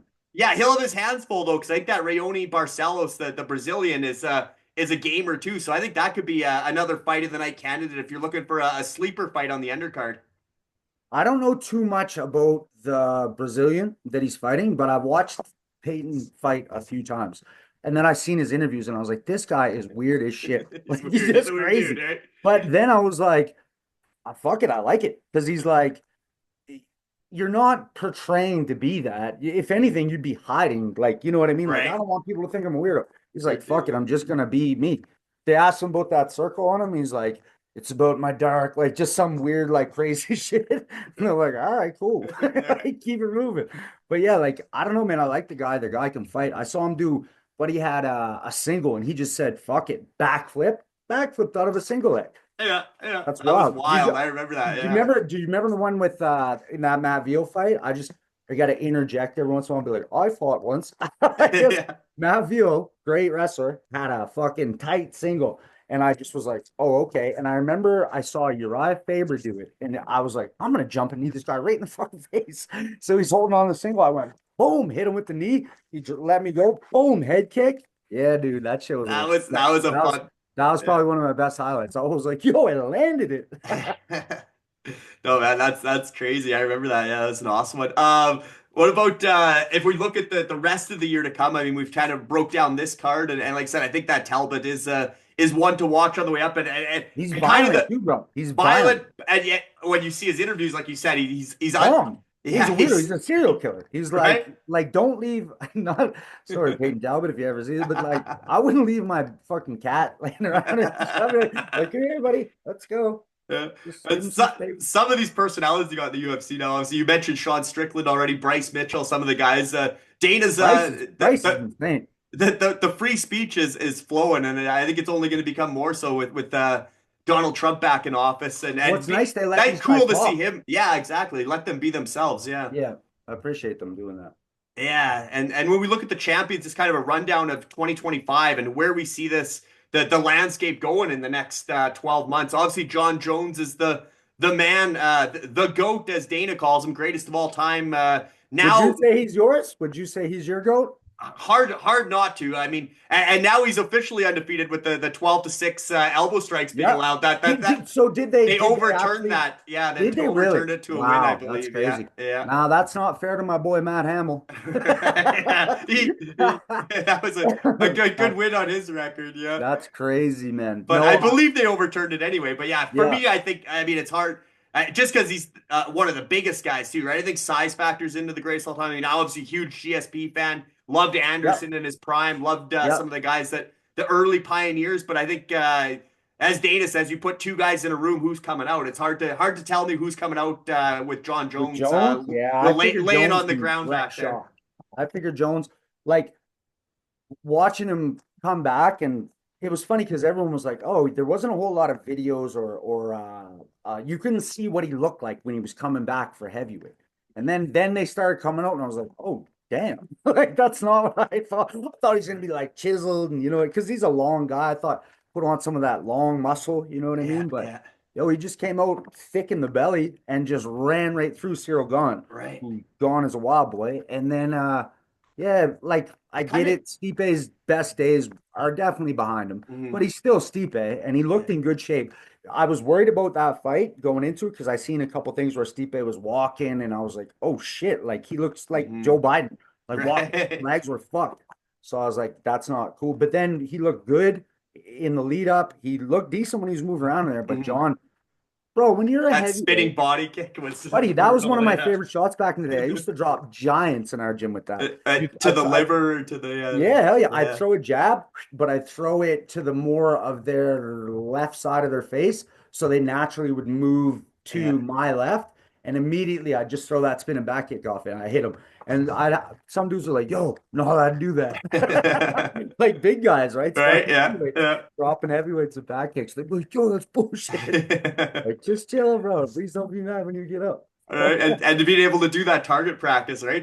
Oh You do man, it, repetition. You do it so many times, he you know landed it exactly where perfect. to land it. Yeah. I've seen him throw it with his. I'm only good at it throwing it from a conventional stance with my back leg, my right leg. Like even practicing it to throw in a bag, I wouldn't be able to do it very well. When I was a little kid, probably because I was like obsessive over like doing cool shit. Yeah. But now I'm like, if I'm good at one thing, I'll stick to that, and then you know what I mean, or whatever. But yeah, I've seen videos of him throwing it both legs, like perfect, crazy man. So Yeah, you wouldn't want to take one of those at his size. Like I said, there's been a bit of a transformation there because he did come back into heavyweight. I think he even cut to 265 for the Cyril Gane fight. But then Stipe, he was what, around 240 or something? He was light, he was little leaner. Yeah. Yeah, he definitely looked leaner, man. He was jumping around, throwing. You could tell him that Cyril Gane one. He just ran. Yo, get that one. It was so funny when he did the Trump dance though. At the end, right? Yeah. Looked right at Donald Trump, pointed down, hit the Trump. That's awesome, yeah. That's style points. A million style points. I remember. And maybe again that's one where he just he knew that Cyril Gane might be a little bit dangerous on the feet. So kind of like the bag shot with you, right? The ankle guy. It's just get in there and get that paycheck and get out. Don't mess around and risk getting tagged. Yeah, it was smart, man. It's a smart move. If I could just I guess that was my thing. I'm like, I'm gonna kick this guy in the head. That's all. I'm like, throw a couple jabs, kick him in the head. Easy as that. Sometimes it happened, sometimes it didn't. You know? so predictions, Greg, in the heavyweight division. Do you think we get that unification bout? Obviously, Tom Aspinall is 10 years younger, the heavy guy. You know, guy that's on the way up. He's a big body and yet moves, like they say, moves like a middleweight. He's got speed. Do you think he's the guy that can knock Jones off and kind of retire him? Or he could. I feel like if those guys without all the cameras around, I feel like if they sparred 5 times, we'd have like a bunch of different outcomes. Like, oh, 1, 1, 1, 1. You know what I mean? I feel like that could happen. But when the lights are on, and it's when it counts, because it only counts when the fucking lights are on. Yeah. That's how it goes, right? You could tell a million tales. All right, show me. Yeah. This is when it counts. I don't know, man. I think John gets it done. I think he sails away into greatness, man. I think there could be, he might bring back eye poke John though. Right. That's fun. Hey, you know what I mean? Yeah. Do a little bit of fucking underhanded pool. Just give him a little bleep. But he should just train this, eh? Right? Yeah. Split the fingers, yeah. But yeah, I think John, he's not above winning. He's a guy that can, he'll find a way to win. I think you're right. If I you think ain't John, cheating, you ain't trying. Like exactly, Tito and Dale said, if you ain't cheating, you ain't trying. No, bro, you're just cheating. What are you doing? Stop cheating.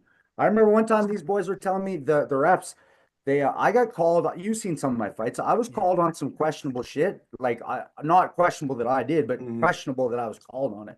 Yeah. Like getting hit for like some 12-6 elbows when I was trying to come around from the side. But I'm not flexible, so it looks pretty similar.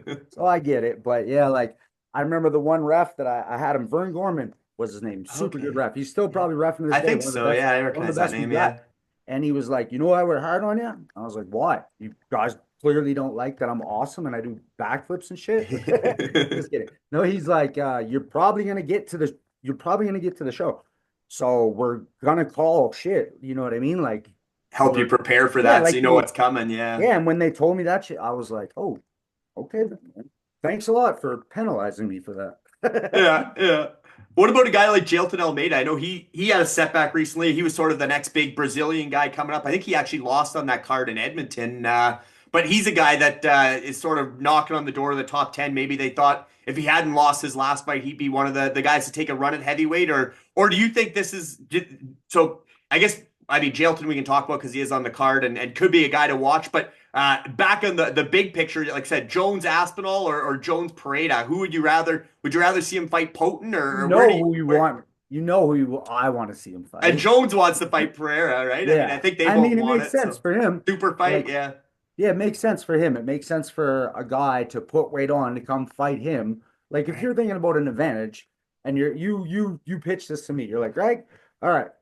I would be like, yeah, no, bro, I'll rather the smaller guy try to put on some weight and come up, not me go fight this guy that's bigger than me. Like, you know what I mean? And also, And the styles make fights, right? We got yes, wrestler that's the striker thing. versus Aspinall. He can strike, but he can wrestle as well. Well, that's the crazy thing is because John can do it all, Mm-hmm. right? John's a great wrestler. He's a great striker. Distance wise, probably the best to ever do it when your arms are 11 feet long and you can Right. just not even the eye pokes, just like straight up distance management, Yeah. right? Like amazing at it. And Aspinall's a great striker. Like when who was that big Russian that was just terrifying everybody? Pavlich, yeah, Sergey Yes, man. I Pavlich, was yeah. like, I wasn't on the Aspinall train at that time. I was like, oh, Yeah. this is gonna be rough. And it Yeah. was, but for the other guy, I was like, oh Right. shit. Yeah, He first got round good. stoppage with strength. Yeah, I remember that. And Yeah. when he hit him and then he got that killer instinct too, right? He's like, Followed up, yeah. well, I'm not letting that big bastard up either. Yeah. So do you think the UFC will make the Jones Pereira fight if they both want it and that's the super fight, or do you think Dana is going to force and Hunter and the guys are going to force the unification bout just because Tom's otherwise what do? They keep Tom fighting. He wants to stay active. You keep him active in Yeah. another interim bout. Like it doesn't really make I sense. don't You know. got It just doesn't champions. make sense, Yeah. man. It's like, okay, so Tom's the interim Right. and it's like the guy's right here. He wants to fight him. So how do you do anything else but that, right? And I know Yeah. they're working on it. They pop up all the time. 30 million, blah blah blah. He wants that fuck you money. Give it to him. Right. Yeah. You're gonna make a mint off it, right? Like take a little bit of a pinch of cut for your own shit. Give him that, then you can have the fight. Or, but even if the prayer fight would be great too. I'd Mm. watch either or. But I think what should happen in a fair world where it's like we want the champs to fight the champs, Mhm. then yes, of course he's got to defend his belt, right? Aspinall's got to get that shot, and I think Yeah. legacy wise, yeah, man, that'd be a Right. big. You could walk away if win or lose, he's still going to be one of the goats of all time. Mhm. But I think I don't know, man. He's built like that too. He's like, it's not like, oh, I don't want to fight that guy. I'm scared of him. He's like, nah, I just want a bunch of money and I'll go hurt this man. Right? Like it's not like he's scared. John Jones ain't scared of nobody, but Yeah, I in the don't think past, he's like ducking or dodging he's anybody in his entire egotistical. career. Yeah, He's probably exactly. like, I'm going to fucking kill this guy. That's probably what he's thinking. Yeah. Yeah. Yeah, no, either one of those, or hopefully, who knows, we might even be able to get both. Maybe get one at That'd be great. the July card and then one at the year end. That would be a highlight of the year. If Jones won, if imagine Jones pulls it out and Right? then they're like, oh, okay, then that's an option. And they did that. That'd be a highlight story, right? Yeah, Imagine yeah. he wins. So all that shit, oh, you're not the best. That's all out the window. He's like, yeah, now I am. Now I'm gonna go fight the scariest guy. And he beats And that guy. Can and you then there'd be imagine? nothing left after that. I think Buddy, that would that's be, and he'd be gangster. turning 40 years old. I think he's Yeah, 39, so if he's celebrating his 40th birthday with two wins like that this year, it'd hell be yeah. crazy. Yeah. That won't happen though. It's gonna be one or the other, bud. And I think it's Aspinall, and I think in a pinch right now, I think Jones pulls it out, wins it, because Aspinall got all kinds of time that would haunt him Yeah. forever, probably. But because you can't chase it back, he ain't gonna get it's one and done. So if he loses it, that would haunt him. But I think he got a chance to win it. So we'll see. I say John takes that one though. Yeah, yeah, it's like I said, as far as GOAT goes, and I know he's getting a little older, but it's hard to bet against that guy coming out of any cage or out of any Yeah. room if two guys are in there together. Drickus Duplessis, obviously that was a close fight with Sean Strickland. They're rematching I didn't think in it a was that couple close, weeks. bro. No, Did you think it was that close to like that well, Strickland won it? I thought it was a close fight oh yo, that was a close fight, but we all know yeah, who won that fight. right. That's what I thought. And we know Strickland as far as the Philly shell and the kind of the jab and just kind Yeah, of his style. I don't know what you think of that. And I know I think it's insane. Do you think Drickus runs through him this time? Do you think this is a first second round stoppage this time, or do you think it goes all the way again? So anytime you have a rematch, it's like it's so different. You know what I mean? It's so different. It's because it's like if you're sparring with somebody and then they do all kinds of tricks to you. Buddy, I wasn't even that good. I just had some really good tricks and I used them at the right time. So if I'm sparring with somebody, I might get them a few times and look flawless. But if I run with that same sparring partner for a bit, they're like, oh, They yo, you're learn the not doing that tricks. shit to me Yeah. again. Right. So it's like rematches. It's like the time, unless one of them switches things up drastically, Mhm. it won't take long to catch the timing, whoever. Mhm. My whole thing is, and I like Strickland. He's funny. He's a good personality. He don't give a fuck, really, but he can take a punch. He can fight.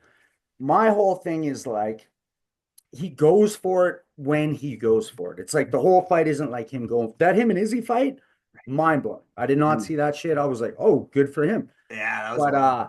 it's just like a lot of the times it's just like literally just Philly shelling and throwing like just probing jabs and front push kicks or teep kicks. Yeah. And I'm like, how are these elite guys not doing something about that? Like no shit on Strickland. Straight, obviously He's it's got the pace and discipline. the cardio from sparring Oh yeah, every he's day, got all he's day. got that Yeah, too, so right? he That's what I'm pushes the saying. pace. Yeah. Fatigue makes cowards of all men.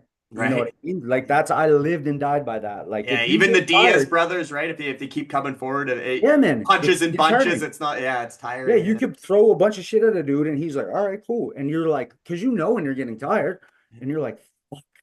Like this guy, I see it in him. He's not like I gotta make him feel something like Yeah. that. But no, I just it must be completely different. And it's like me being a fucking armchair quarterback. You know what I mean? Like, yo, it's crazy because I usually think these people are going to beat him. And when he wins, I'm like, all right, cool, fair play. But I'm like, why didn't they do other stuff? Like they get hit with that jab. The jab's a good jab. Mhm. And that push kick's a good push kick, and he knows distance. He scoots out, but it's just like, man, I just feel like some of them, even Cannonier, did Cannonier win or lose that fight? I can't remember. It was a shit fight. I Oh wasn't a fan of yeah. it. Yeah. But it was just like I just expected so much more from both Mhm. them guys. But I think, damn, I don't know if I had a chance to rematch and like get something that I thought got like taken from me, Yeah. buddy. There's no way I'm leaving without taking my shit. And Like, not it's and, not and happening. not leaving it to the judges. Yeah, I'm Maybe not. get a little wilder Yeah, or that's mix the it up. thing. Do what you got to do to try and get that finish. Yeah. So it might be a more exciting. Yeah. Trying to. DDP everyone that trains with DDP is like, or the guys that have fought him, and Mhm. same thing with him. It's like he's so awkward and like Yeah. almost like a what's Dean Amin, Keith Right. Jardine. It's almost like that awkward, weird style. Right. And then they're like they talk shit about him, then they fight him, and they're like, yeah, it works. I don't know why it works, but it works. So it's like both those guys have their own crazy ass shit, but it works. Yeah. Plus, DDP is a cardio machine too. That's the thing. Right. Like, Hmm. and you think that he wouldn't be because he's Yeah. so muscly, you Right. know. Yeah. He's more But like he bulky. Yeah. pushes through. Yeah, that'll be a Yeah. good fight. I honestly don't know who wins that one, man. I Yeah. It think should be good. DDP takes it to be if gun to head, Yeah. Yeah. go with that one.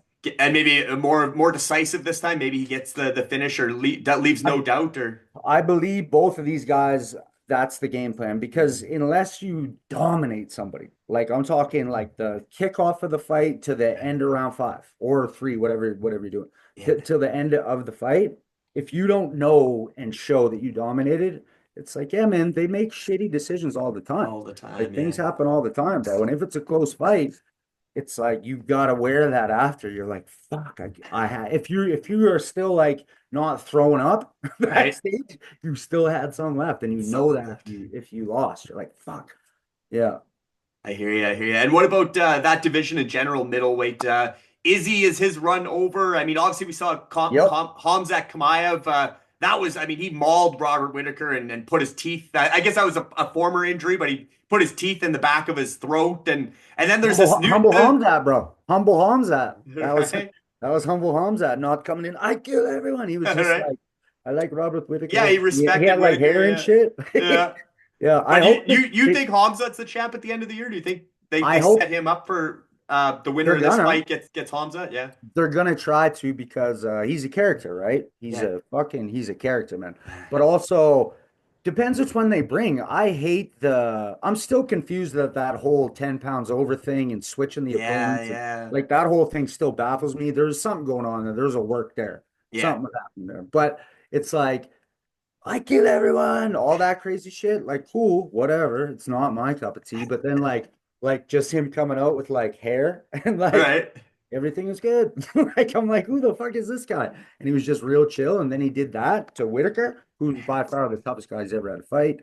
Yeah, man. Like bring that's what I would do if I was him. Same shit. Like wear the same shit. He's got Same, to be one of the scariest guys in the entire organization, though. And like I said, you feel like that at least the former Hamzat that came in, the I kill everybody. You felt like he could go postal at any time, and he was hanging out with Strickland and some of the wild cards. But now I think if he takes it serious, it's hard to see who stops him because again he's got that pace and that cardio as well. But the wrestling I think might be on the Khabib level at that weight class. Do you remember him and Gilbert, that fight? Yeah, that was one of the, that tested him. That was deep waters. Yeah, that was awesome. That's when I was like, oh, because before that, he was just running through everybody. And then that fight, and like, I like Gilbert. Gilbert's a savage. Gilbert can go. Like, he shows up when he needs to show up. But that, I was like, oh, man, this guy, he can lose. Back and forth. Yeah, he can lose this fight. So after that, it's like, when you're that, you bring, because some of these guys do that. It's like, okay, I show myself as this, and it terrifies these guys, which is crazy. These guys they get paid to go fight people. Like, so you can psych some people out, but like, I don't know. Most people are like, all right, bro, we're gonna fight. Who gives a shit? Like, it's not doing nothing to me. But like, yeah, him going all wild and crazy all the time, man. It was something. But I don't know. I like Humble Hamzat better. Right on. The other guy in this division, I think he's still fairly new to the UFC, but I'm sure you're following him and enjoying him. We call him Share a Bullet, but Share a Boot Mega Man, the double spinning back fist knockout. I mean, that's gonna be one of the best ever. But that guy, is he coming up fast this year? I'll tell you what. Okay, so I was watching that. I was recording that here, like PVRing it. I had to run around and do some stuff. And luckily where I ended up at, I was like kind of like looking over and that happened. And I was like, what the hell? Like, I've never seen something like that. I've seen like throwing a back fist off of a miss, you know what I mean? Yeah. But that was after he back fist to back fist, bro. That was awesome. I really like how that guy fights. I think he will be a terror for a bit against the right opposition. Right. But like, I don't know, man. Like these, and the problem with him is he can only fight over there because of his eye. Which is insane too when you think about it. One eye bandit, like this, right? Like that's insane. But they'll have to keep fighting, I guess, in the Saudi cards over there, and so maybe eventually they build it up where it's Hamzat versus him for. I mean, if Hamzat can get a run at the title, that'd be a wild fight. I'd watch that right now. That'd be amazing. Share a Bullet, and he's like. Just acting like a pirate all the time. Like I come to take. Yeah, that guy's cool. He's a character. For sure. And then a champ who's not much of a character, Bilal Muhammad. I mean, I know he's got a lot of wrestling and a lot of decisions and maybe some a points fighter to some extent. But it sounds like he's going to have his hands full, likely to face Shavkat Rakhmonov for his first title defense at welterweight. They haven't booked that fight yet, but Shavkat obviously just beat Ian Gary. Looked maybe a little more human in that fight. Gary had a good showing as well. But how do you see? Do you think Shavkat's going to be the champ this year, or that division has some killers too?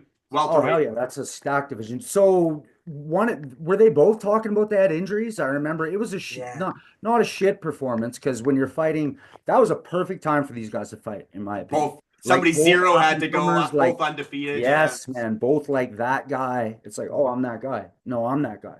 Oh, I guess we'll see.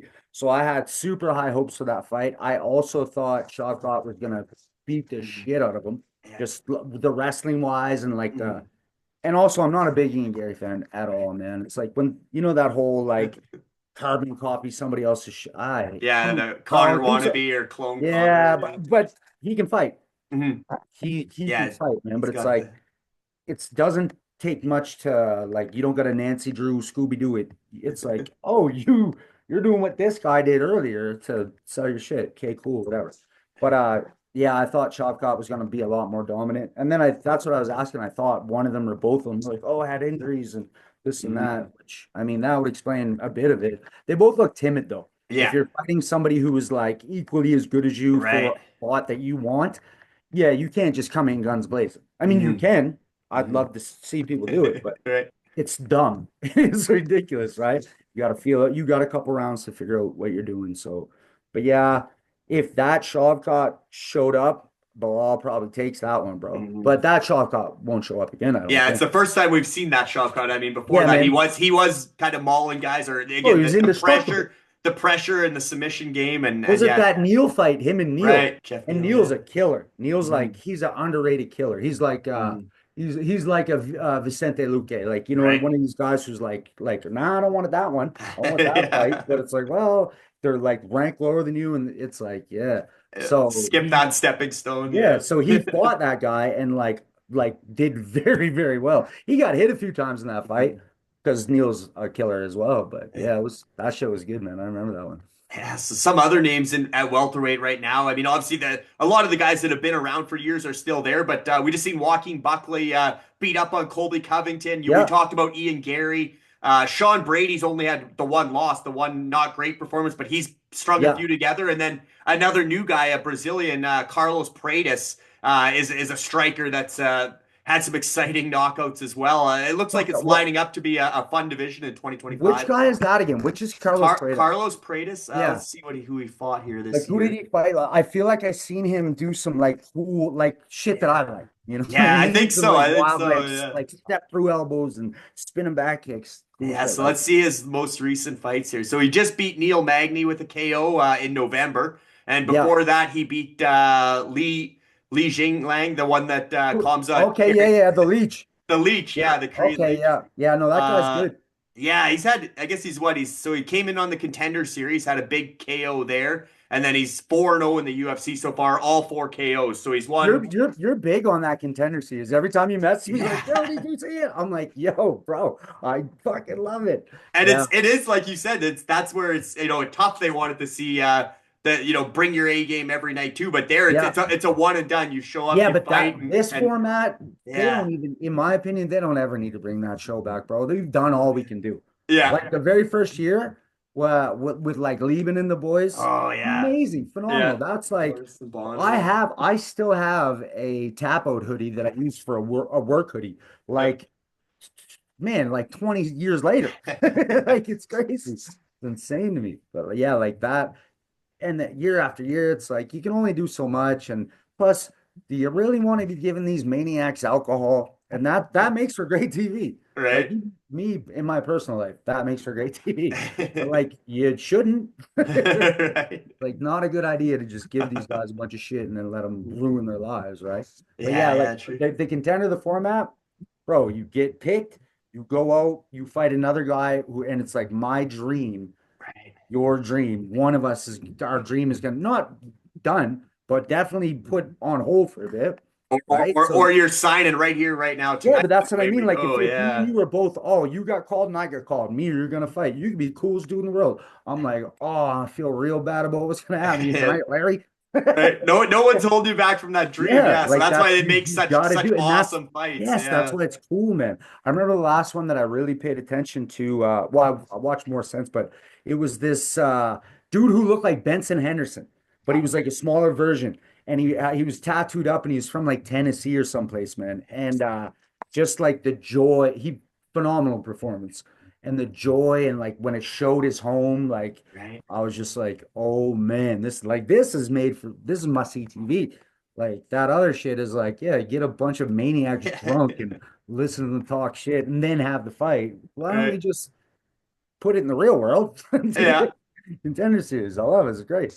Yeah, I think it's an awesome format that they got going there. Hell yeah. Buckley, we mentioned him, but I mean, he just beat Colby. Obviously, he had one of the all-time knockouts too, where the guy caught his leg and he did the Man, that spinning was back amazing. kick to the head. That was So, I've crazy, tried but that. I've tried that before. Tyson Steele, he oh, caught my leg. I hit him with two kicks too at the same time. I jumped, I caught him with my heel, grazed his head, and then my other foot slapped him in the face. So it went bang bang. But 2 seconds later, he got me and choked the shit out of me. But yeah, that was cool. still makes for cool highlights looking Yeah, back on it. well, if out of context, I'm like, oh, check this out. But Yeah. full fight, I'm like, yeah, Pause. Yeah, pause pretty after that embarrassing. part. Like, why didn't you just try to fight the single leg? Yeah.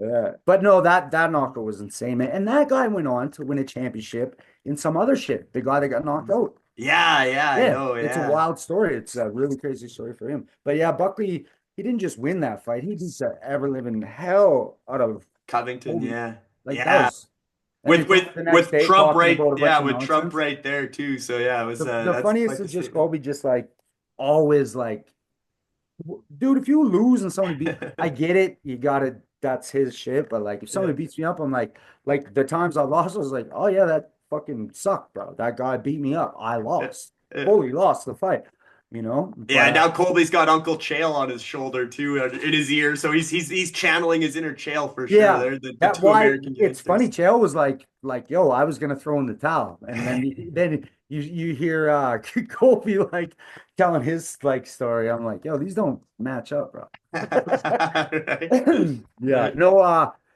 I think Buckley, bro, he looked amazing that last fight. He looked real good. Yeah, I don't think he's too far off from maybe one more fight, whether he gets Yep. Gary or somebody like that, or Brady, and then he's probably in the title picture too already, just to get some new blood at the top of that division. What about featherweight? Greg, were your belts at lightweight or featherweight or both? Were you a Oh, two division champ at the same time, or? not at the same time. I won my belt, defended my belt, then got beat by a monster. And then that's when I barely cut weight when I was fighting Right, at 55. 55, And yeah. I was like, yo, these guys are 40 pounds bigger than me, bro. So I dropped down and had a couple fights, then won the belt down there. So it wasn't at the same Okay. time. But yeah, and the funny thing is too, I only have one of those belts here because when people run organizations that aren't the UFC and aren't like Right. these, bro, they, You have to I, give the belt bro, back I had for to the give the next belt back. I one. was like, you fucking kidding No me? souvenirs, no souvenirs on Oh, the yeah, wall. it's like, Yeah. you know, these belts to order these belts. I never looked, man, but I should have. I should just order one. I Right. could probably get the exact same one for like under $100. Yeah. Just have it Yeah. because I really was the champ. Right. Yeah. To show it, Yeah. to show it off. No, I Yeah. only got one belt. And I remember when my daughter was young, I went Right. coming out of school and I brought the belt there. I taught a gym class and they wanted me to bring the belt and whatever. And these kids were little, man, and they're all getting pictures taken. They're dropping this thing and it's cheap as shit, bro. I'm Yeah. like, oh, take it easy. Yeah. It's funny. Yeah. Oh man, yeah. Stories you'll be able to tell the grandkids here soon, Oh, hell soon yeah. enough. Yeah. It'd be good stuff. But at featherweight right now, I mean, we got one of the real killers in the UFC, Ilya Topuria. I Man, mean, that guy's obviously, amazing. the Volk fights, the Holloway fight, we just saw him beat the BMF champ, even though that belt wasn't on the line. But Yep. Ilya's talking a lot about moving up to lightweight, maybe take on Islam. Are you Good. interested in that fight, or I'll watch. what do you like? I mean, at featherweight though, it's still a killer division. That Diego Lopez, that Movsar Evloev, he's really muscular for that weight class. Movsar is, and I like Leroy, Lopez. I like watching yeah, Diego Lopez, man. When he beat was it Dan 50K Ige when they had that scrap? that was great. And then That he was a banger. just Dan beat took it on Ortega too. He just yeah. beat Ortega, yeah, Brian Yeah. Ortega, yeah, I remember TCW Dan Ige took that fight on like day of or literally whatever, yeah. it was like not even a day's notice. Like Yeah, that was and he was like, gangster. "No, I'll Yeah, take get it." in there. Yeah, that's insane, man. No, Yeah. I really like him. He's competitive, but he's not Ilya's starching all those guys in my opinion, man. That guy's Yeah. he's really good. I didn't think he was that good. Like I thought he was really, really good. Yeah. But I was like, oh, when he goes to fight Volk, there's no way I'm like, he might win a decision. Right. I didn't think, and he was very confident he was gonna knock his ass out. And he won, and then he hit him with the T. I was like, Right. this motherfucker right here, this He's guy. legit. Yeah, he's Yeah, legit. Yeah. He's kind of and got the then Connor thing going right now. I mean, maybe even as if he was a little bit different of a personality, maybe he has an even better run going than some of Connor's. But again, Connor was the two division champ when he came up and yep. beat Eddie. So I think that's obviously something that's there for Topuria to come up and beat Oh, Islam, for who's a sure. dominant champ. That would really cement his legacy or make him one of the faces of the UFC if he isn't Man, already. beating Max Holloway cements Yeah. your first The ballot Hall of current Fame. BMF, Yeah, yeah. dude, like, and that fight was crazy. And I once again I was like, he might win the fight. I Right. wasn't very convinced of it at all. I didn't think he was gonna win it, but I was 100% sure he was not knocking out my boy Max Holloway. And then all of a sudden I was like, oh shit. Like I know. not even a knockout, like multiple bap, bap, bap. And even the pointing to the center of the cage right off the opening, right Oh at the man, yeah, start, right? He gangster. was about it. He was there for the Yeah. BMF, Yeah, that guy absolutely. can throw, man. As far as boxers go, which is Mhm, like I love it. mhm. He's one of the most crisp. Like he's real Right. clean on the inside. He's just and everything's tight. Shoom, bang. He's just throwing everything perfect, like textbook punches, man. He's fun to watch. He's really fun to watch. Yeah, and like I said, some of the contenders in that division, like a Diego Lopez or Movsar Evloev or Lerone Murphy's another undefeated guy out of UK. I mean, I don't think he's related to Leon, but or not well, not related to Leon Edwards, but reminds me a lot of Leon Edwards is what I was Oh gonna yeah. say. Oh, I But know what you're talking about. Yeah, I know what you're yeah, talking about now. so there's Yeah. there's a few guys coming up, but it's hard to see anybody beating Ilya out of that group just because he's been when you see what he's done to Volk and Max, it That's the seems thing, like man. That he's you he's the you get guy. you get almost like a indestructible cloak if you like Right.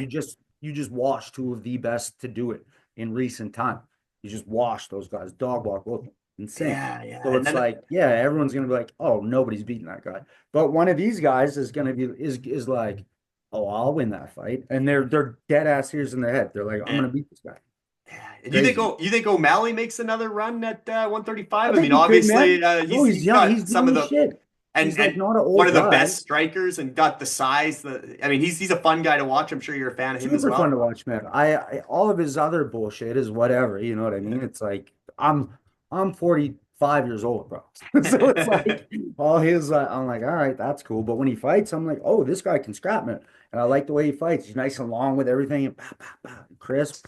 He's good, man. And that's the thing. Like, yeah, he had the belt. Nobody thought he was gonna get the belt. And whatever, lost it. And that fight was close. Not Hmm. that O'Malley won the fight or anything Right. crazy, but it was a pretty close fight. Yeah. So yeah, man, he fixes a couple things, does a couple things different. Bro, he can beat anybody in that division. And Like put that. on some more highlights for us, hopefully. Oh yeah. What about the little guys? I guess that's the only weight class we haven't talked about in the men's. Alex Patoya, he just had a third title defense in December, but there's a couple guys that are fighting here right away. I believe they're fighting each other. Kai Kara France and Manel Cape. Oh, Two yo, flashy strikers, powerful Man- guys for being 125s. Manel Cape's last fight was insanity. He talked so much shit in the cage. Yeah. He was like doing, and then he was getting eye poked, and I was like, oh, this is just insane. But it was probably one of the better performances I've seen. Actually, probably, yeah, definitely one of the better performances I've seen in that weight class in forever, man. And then there was a point where he got like nut shotted and eye poked, and then he was like, no, I'm still fighting. And I'm like, he might lose this fucking fight. Like it was crazy to me. But yeah, he pulled it out. And Kai Kara France is he's like a veteran now. You know what I Yeah. mean? He's been around, he's fought the best. And Like he's he's in fought. that gym with Volk and Izzy Yeah. and that city kickboxing out of Is Dan Hooker's with those guys too, Dan right? Hooker too. Yeah. Yeah, yeah, they got Yeah. some killers. Yeah, Yeah, that's a crazy gym to be at. Like that those yeah. guys they're all good. And then just a lot of the guys that are there that you probably don't even hear the names. You know what I mean? The Right. youngsters coming up. Like Hmm. that's the crazy thing nowadays is like how you said it's like before it was like however it was, and that now it's like, oh, you just get dropped off at an MMA gym where instead of taking Taekwondo when you're 7, Yeah. you're you're taking MMA when you're 7.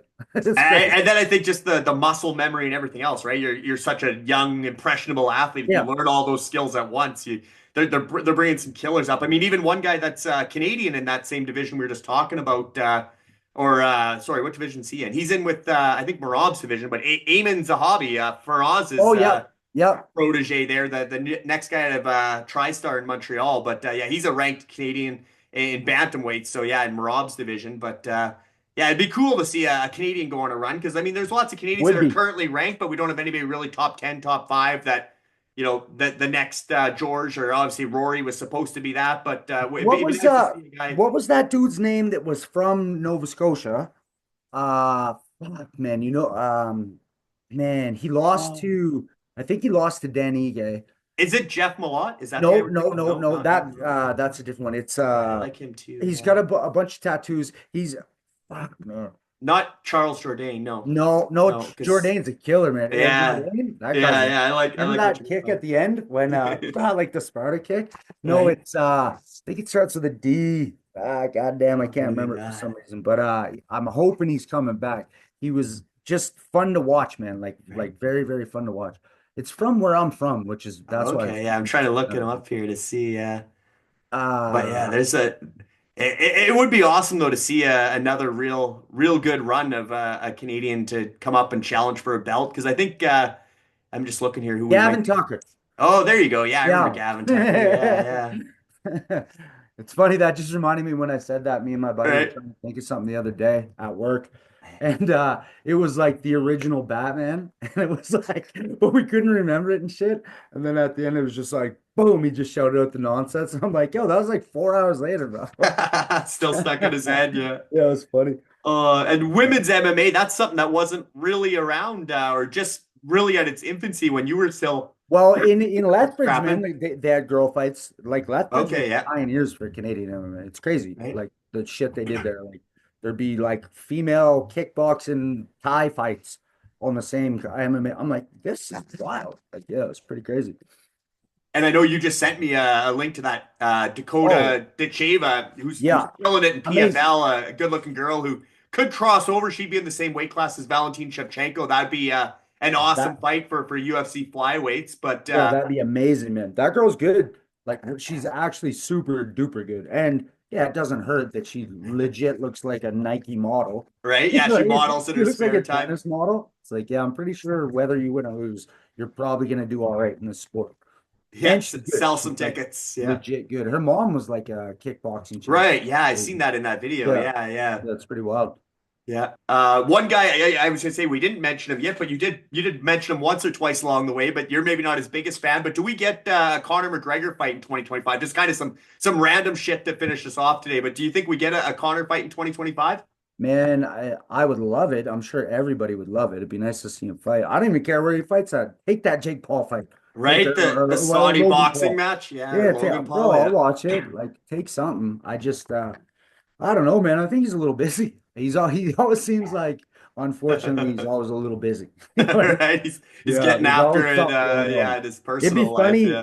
like, not I don't like to wish bad upon anyone, but Mhm. it'd be pretty cool if he had to take a bare knuckle fight against Mike Berry. Right. Yeah, because That'd he be tried to tight, bro. I'd fire watch him, it. or yeah, That'd be a yeah, fun ass fight. I think it'd be a good fight for the both of them. I just can't yeah, see you know what I mean, Connor doing anything but a UFC. Well, yeah. I feel like if he wants a boxing match, Mhm. because why not, bro? These guys are More taking money. Yeah, matches. You're potentially. not going to Yeah, get hurt. You're probably fighting with 10-ounce gloves. yeah, The guys you're fighting aren't going to hurt you, even if you're not looking.